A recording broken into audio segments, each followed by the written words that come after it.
Hey, what's good, everybody? I'd like to welcome you all to a brand new episode of the Boombox Guru. I'm your host, LB. So, on today's episode, we're going to be talking about my top three Rob Zombie albums, man. And if you're watching this channel, man, there's really no introduction that I really need to make to Rob Zombie. Maybe a brief one. We all know who Rob Zombie is. You know, singer, songwriter, frontman, filmmaker. You know, he's been a mainstay in Hollywood entertainment for about 30 years now. Shows no signs of slowing down. But today I wanted to focus on three albums of his from his solo discography that I find favor in. Now, I'm gonna be honest with you, and probably most of you would agree that after Rob Zombie's first two solo albums, you know, his subsequent albums were a little bit hit or miss here and there, but I did find one to place in the number three spot to get this to the top three. I did find one. Some of you may be somewhat surprised by it, but anywho, without further ado, let's get into this video. So we're gonna start with the first Rob Zombie solo album, Hellbilly Deluxe, released in 1998. So prior to this album, Rob Zombie was best known as being the frontman of heavy metal band White Zombie, which they had started years like in the early 80s as more of a garage punk noise rock band, but then by the time they blew up, they had transitioned to a groove metal band that was real popular in the early to mid 90s. Of course, after their fourth album, Astro Creep, the band called it quits. Rob went solo, and this album came out, Hellbilly Deluxe, in 1998. And John Tempesta, who played on Astro Creep, actually followed Rob and played on this album. But Hellbilly Deluxe, man, it's considered one of the greatest heavy metal albums of all time. It was a huge success when it was released. You know, he had massive hits with Super Beast, Dragula, Living Dead Girl. Dragula being the biggest hit of Rob Zombie's career. I think it's his most recognizable song, with Living Dead Girl being a close second. But for the most part, Hellbilly Deluxe, I think it picks up where Astro Creep left off, because Astro Creep was more of an industrial groove metal album, and Hellbilly Deluxe picks up where that album left off. Although I will say that Hellbilly Deluxe is more of an industrial metal album, not too much of the groove metal style that was on Astro Creep. So it places more emphasis on the electronic aspect of what the band did on what White Zombie did on that particular album. And I think he put out a really great record. In my opinion, I would say that Hellbilly Deluxe, and I think most people would agree that this is his best solo album overall. It is yet to see if he will ever make an album that will come close to being as good as this one. Very much consistent all the way through. A very up-tempo, a good vibe record. To me, this is the type of album that you would put on when you're having friends over for like a little get-together. It definitely has a danceable party vibe. And I read somewhere that's what Rob wanted to invoke. He wanted to make a dance, something what he described as danceable metal, because he always felt that heavy metal music was a genre where you really couldn't really get down and dance to. And most certainly, man, this record does have that vibe. I can say personally that anytime that I listen to Hellbilly Deluxe, I definitely get that vibe. I definitely get that feeling to want to dance. And he keeps that going throughout the whole entire album. But just more emphasis on the electronic parts. I mean, there are some songs on here where I'm not even sure if it's really a band that's playing it or if it's just Robbie and like a bunch of programmed like drums and stuff. You know, for instance, like the song called Return of the Phantom Stranger. I'm not even sure if that's really a band playing on that song. But in any regards, man, it's still a great song. But so many good songs on here, man. Let's see, Demonoid Phenomenon is one of my favorites on here. Meet the Creeper, man, which has Tommy Lee from Motley Crue on drums on that particular song, man. That's a really good song. Very heavy, very pounding industrial metal song, man. Definitely a song that makes you want to stomp. It makes you want to stomp to it, man. It's just an awesome track. I'm pretty sure that song got played in a lot of clubs when this album came out, because it has that nightclub kind of strip club vibe in a lot of ways to it, man. The Ballad of Resurrection, Joe, and Rosa Whore. Just every song on this album, man. And the songs aren't too long and they're not too short. They're pretty sweet and to the point, which is somewhat of a trademark in Rob Zombie's discography, man. He doesn't really go too overly experimental or just try to be too pretentious with most of the music. He kind of just keeps it sweet and to the point, man. But a classic record. Like I said, one that has continued to be on the best of list of like best albums of all time, best heavy metal albums of all time.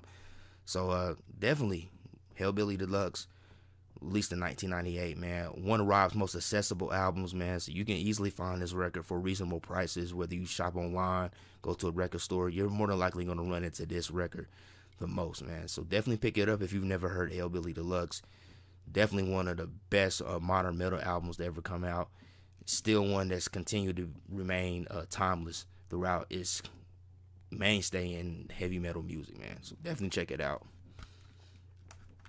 All right, so now we're going to get to the next on my top 3 list. And this is Rob's second solo album, The SinisterUrge, released in 2001. His follow-up to Hellbilly Deluxe. So even though I said that Hellbilly Deluxe overall I would consider to be Rob's best solo album, I actually kind of like the SinisterUrge a bit more than Hellbilly Deluxe. I feel that the SinisterUrge was a bit more heavier compared to Hellbilly Deluxe, and also he started to kind of go back and add in more of that kind of groovy hard rock style that he established with White Zombie. He started to implement that more back into his sound on here.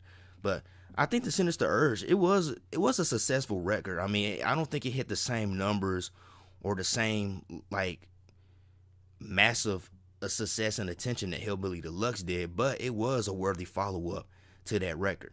And he had a lot of great numbers on this record, man. It's still in keeping with that industrial metal vibe, but like I said, he's adding back in more of that hard rock style, more of a shock rock approach, considering that the first album was just more straightforward industrial metal.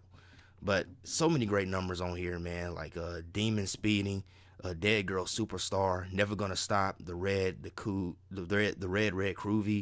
Ironhead featuring Ozzy Osbourne.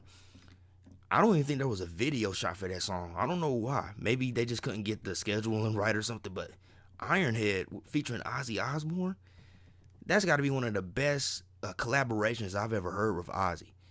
I mean, and it fits so well, man. It fits so well with Rob and Ozzy coming together. I can't really describe it, man. That was just a perfect match for them guys to come together. I guess because they sort of have like a similar aesthetic, maybe. But that was just a really great collaboration and a really good match to put them together on that song. They turned out a really classic song, in my opinion, man. Let's see here. Feel So Numb, which is one of the big singles from the record, a heavy industrial metal track with a really cool video. One of my favorite Rob Zombie songs, and definitely one of my favorites from this record that I listen to a lot on here. Let's see, Transylvania Transmission. I think that's an interlude, actually. Bring Her Down, another pumping, heavy industrial metal song, which to me is really made for like the strip clubs. Every time I listen to that song, it kind of has that vibe of the nightlife, like being at like a rave or like like some kind of swanky, maybe like kind of sleazy strip club on a strip somewhere, man. It just has that vibe, man. Let's see, Scum of the Earth, which Rob Zombie's guitar player at this time, Martin Riggs, after he left the band, that's what he named his band after this song, Scum of the Earth. And of course, House of 1,000 Corpses, which will go on to be the title of Rob's first movie. But I think the SinisterUrge was a worthy follow-up to Hellbilly Deluxe. People don't really talk about it as much, but I like it a tad bit more than Hellbilly Deluxe, man. Like I said, because it was slightly more on the heavier approach, and I like how he brought back more of that hard rock, that groovy hard rock from the White Zombie era back into the sound. But yeah, definitely an album worthy of listening to if you never have. Definitely go pick it up. You know, you won't be disappointed. It's definitely a worthy follow-up to Hellbilly Deluxe. All right, so now we're down to my last one of my top 3 Rob Zombie albums. And like I said, this was a little bit hard because after those first 2 Rob Zombie solo albums, you know, his discography just, I don't know, man, it wasn't really consistent as the first two records, man. Like there was some records that were okay, this is pretty cool. Then there was other records like, I mean it's alright, but I don't know, man. It's kind of sounding like they're honing it in.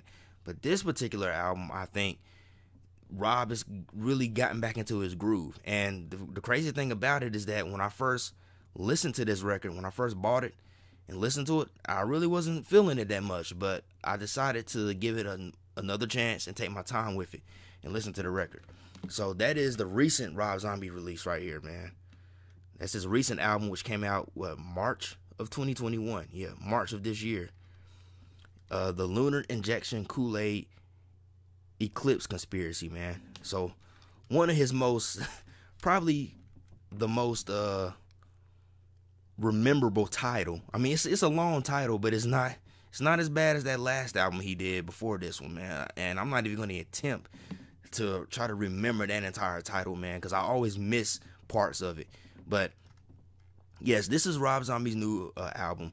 So he started dropping singles around, I guess, like the second half of 2020, when the Triumph of King Freak, A Crypt of Preservation and Superstition, that was the first single that he dropped. And a lot of people were feeling that. A lot of people were feeling that first single because, for one thing, it was heavy. So Rob was coming back to his more heavier approach. It was groovy. But also I noticed that he was adding in some different elements that I haven't heard in his sound. Like there was like some hip-hop elements being implemented and more funky elements as well. So that single dropped, and then let's see here. What's the next single that came out? The Eternal Struggles of the Howling Man. Yeah, that was another good one. I don't know. I like that song more on the album than I did the video. I think I was kind of put off by the video because I thought it was kind of cheaply made. I was like, come on, man, Rob can't make a better video than that. But I like the song a lot better within the context of the album. Very heavy number. And Crow Killer Blues, which I would say is the heaviest track on this album. Now, I actually did an album review of this album, so I'll leave a link of it somewhere up here or in my description. So I'm not gonna go too in depth into this record. You know, if you want to hear a more in-depth analysis of this album, definitely go check out my album review of this particular record. But what I want to say is that I didn't like it at first, but after I spent a little bit more time with it, I started to really pick up on certain aspects that really made me like it more and more. And I don't know, something just clicked with me. I guess maybe I just needed to get in sort of like a groove or sort of a mood to really appreciate the music on here. So one thing, what I will say is that, to me, I think that this is Rob going in the right direction. I think this is the band really coming back to form, and it also shows that they're heading into new territory. So they're adding in some new elements to their sound that you typically don't hear in most Rob Zombie albums, especially after the first two records, or maybe after Educated Horses. Because that album was a bit different compared to the first two albums. But for the most part, you know, Rob, he tends to kind of stick to his niche. He tends to stick to a certain type of formula, and he goes with it. And you know, he has success for the most part, but this album just really showed him going into different territories, and it makes me anticipate for what the band will come together and do next. I don't know how long it will be before we get another album from Rob Zombie, because, you know, this record's out and he's gone back into working on films and stuff. So it might be a few more years before we get another follow-up to this record. But I am hoping that within these few years, however long it may take, for him to come out with a follow-up to the Lunar Injection Kool-Aid and Eclipse Conspiracy, that we will definitely see a lot more growth whenever that next album drops, if it happens, man. But that's what I wanted to say, man, because to me, the record is just really showing that the band, they got a few tricks up their sleeve. And I think that whenever they come back together and put out that next record, we will really see it come to fruition, man. But I really dug this album. I thought it was good. I like it. So, you know, to each his own. I thought it was definitely a significant improvement over the previous record, which, again, the title was too long for me to remember or even try to name, because that previous album before this one, it has some good songs, man. Like, I like that one song, We're All Effing in a UFO, which had that Primus, that catchy Primus vibe to it. There was a few songs on there that were catchy and that I really enjoyed, but for the most part, that previous album, it just felt like they were honing it in and they just put out a bunch of music just to have music out. But this album, the Lunar Injection, Kool-Aid Eclipse Conspiracy, this sounds like a record that they actually went in and wanted to make, that they took their time with songwriting, and developing the songs. So that's why I really like this record, man. But again, let me go ahead and reiterate, I did do a solo album review on the Lunar Injection Kool-Aid Eclipse Conspiracy, so I will leave a link up here somewhere or in my description so you guys can click on that video and check out my more in-depth analysis of that album. But again, I want to thank everybody for tuning in to this video. That is my top 3 Rob Zombie albums. Hope you guys enjoyed this video. Tell me your top 3 Rob Zombie albums. Hit that comment box and let me know whether you agree or disagree.